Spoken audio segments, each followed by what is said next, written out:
All right, it's 18 minutes before the top of the hour on this Monday morning. Reports say State Security Minister Ayanda Dlodlo has been accused of abusing her power. The City Press newspaper says Dlodlo is at loggerheads with two of her spy chiefs, one of them being advocate Mahlodi Muofhe, who was recently appointed head of the domestic branch of the SSA. News 24 also reported earlier that Dlodlo had instructed Muofhe to intercept communication from a man allegedly linked to xenophobic violence in Gauteng without a court order from a judge. It came after the Gauteng High Court declared parts of the regulations of interception of communications and provision of Communication-Related Information Act. I know that's quite a big mouthful, but let's just call it RICA unlawful. So Morning Live extended an invitation to Minister Dlodlo, but her office did not confirm her attendance, unfortunately. That invitation is still there. Her spokesperson, however, did respond by phone, saying the media reports were unlawfully published because matters discussed in SSA meetings are confidential. Joining us now via Skype, we have Murray Hunter, a researcher and analyst on state security. Murray, thanks very much for joining us. Welcome to Morning Live. Thank you for having this discussion. So what, in your opinion, seems to be at the heart of this conflict? Look, I think that the bigger picture, we know that earlier this year, the president released the results of an inquiry into state security, and some of the big findings were that that state security had been crippled by instability, by political interference, and by unlawful activity. And unfortunately, we see elements of that playing out in this story here. Now, according to the reports, the City Press and the Sunday Times, at the heart of this is conflicts about the operations of the state security agency, and about the restructuring that has been ordered within the intelligence services as a result of that report. So essentially, the minister and senior heads of the SSA are fighting over how this restructuring should be handled. And that conflict is spilling out into the public domain. So according to these media reports that you're talking about, the minister gave instructions to intercept the communication of a man allegedly linked to the recent spate of xenophobia in Gauteng. And this was without a court order. Is this an abuse of power or in the interest of justice? Well, absolutely. I think no one would argue that state security shouldn't be investigating xenophobic acts and investigating the source of violence. That's perfectly fine. But the fact that there's at least an allegation that the minister made an instruction for a person's communications to be intercepted unlawfully is seriously problematic. It would be obviously up to the minister to come forward and to explain exactly what took place here. And we should always take sort of anonymous leaks with a pinch of salt. But one of the key findings coming out of the present inquiry at state security is that when these laws have been broken, when the rules are bent and broken, it creates a climate in which other abuses happen. And there's simply no excuse for it. Yeah. So whether or not the reason for wanting the investigation is legitimate, the way those investigations happen is very important. And following rules, carefully ensuring that oversight is respected is very, very important, because a small abuse leads to a larger abuse, leads to a climate. And that's really the story of state security over many years. Yeah. I mean, one of the big sort of rulings which affects this quite a lot was recent, and in terms of the South African law, basically it says it is legal to intercept someone's communications without the authority of a judge, which is what's at the heart of all of this. So in this instance, can it be argued that the ruling of the Gauteng High Court might place ordinary citizens' lives in danger if state security can't actually access information via the interception of conversations? Not at all. What the ruling says is simply that when these interceptions happen, it should be with the approval of a judge in almost any situation, that there should be adequate oversight, that there should be adequate transparency. We can't have a situation where essentially the fallout of the requirement of that oversight is to make things less safe. It's simply up to the state to ensure that those oversight institutions are functioning, that they're well funded, and that those in state security are following those oversight steps. Yeah. You know, the citizens need to realize that when these surveillance powers are bent, when the rules are bent, and when the powers are abused, it makes us less safe. The oversight actually makes us more safe. So we spoke to the minister's spokesperson. We couldn't get hold of the minister directly, but the spokesperson said that the recent media reports will bring the SSA credibility into question, as the public won't trust them with information.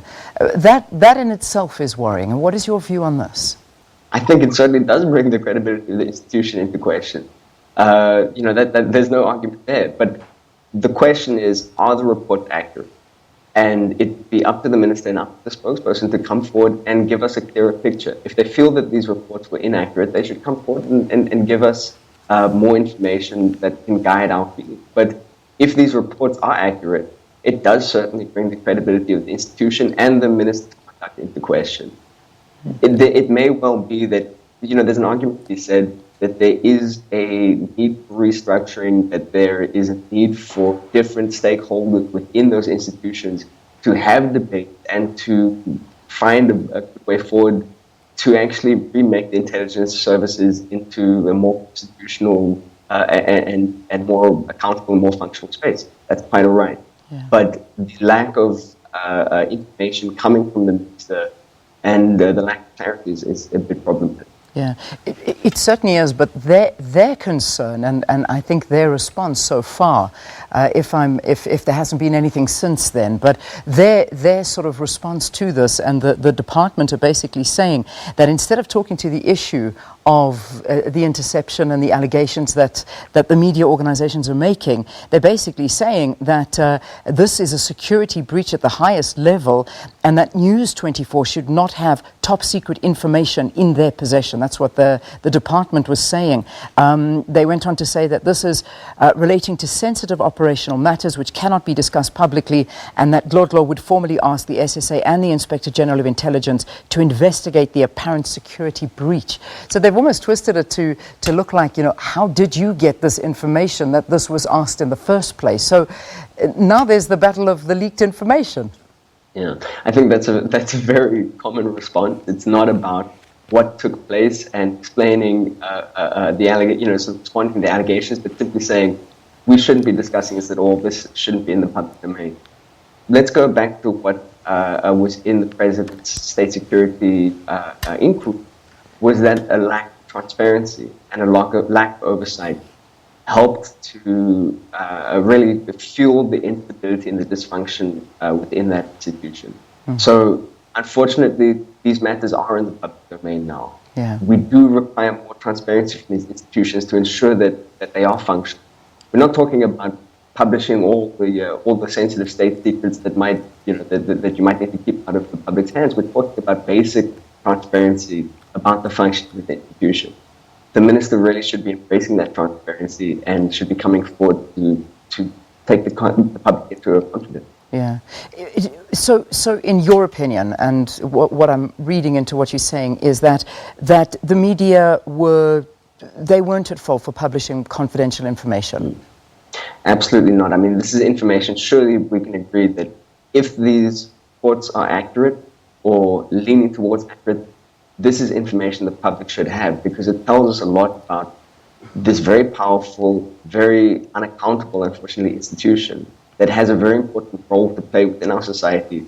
And there appear to be big problems there. That is something the public needs to know and needs to discuss and have the sorts of conversations that we're having now.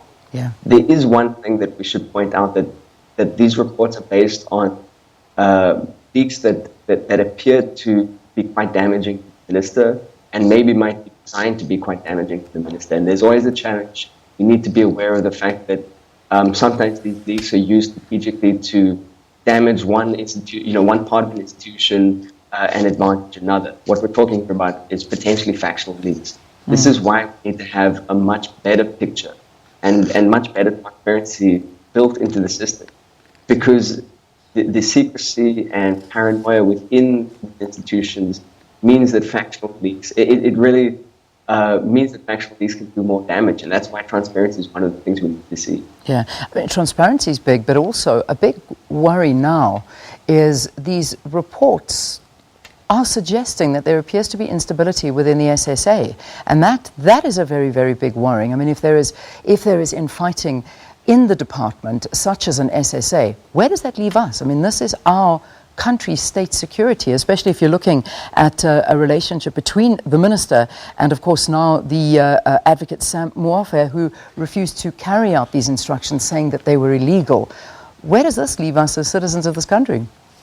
Well, if it's true that an SSA official refused to carry out an order that he believed to be illegal, that's actually something that should reassure us. That's exactly what the law says should happen. And so that would be potentially quite positive. But the bigger picture is that the story of the State Security Agency over just the last 10 years has been that the institution focused on political infighting, unfortunately focused on serving narrow personal interests, and our broader collective security suffered as a result. Major problems within our democracy and potential threats to our constitutional order went unaddressed. And so we do need to see stability, and we need to see rule of law in those institutions. And it will be up to the minister and the heads of the SSA to resolve this in a way that gives us all confidence that the institution is more moving forward and actually implementing the recommendations we saw coming out of the president's inquiry earlier this year.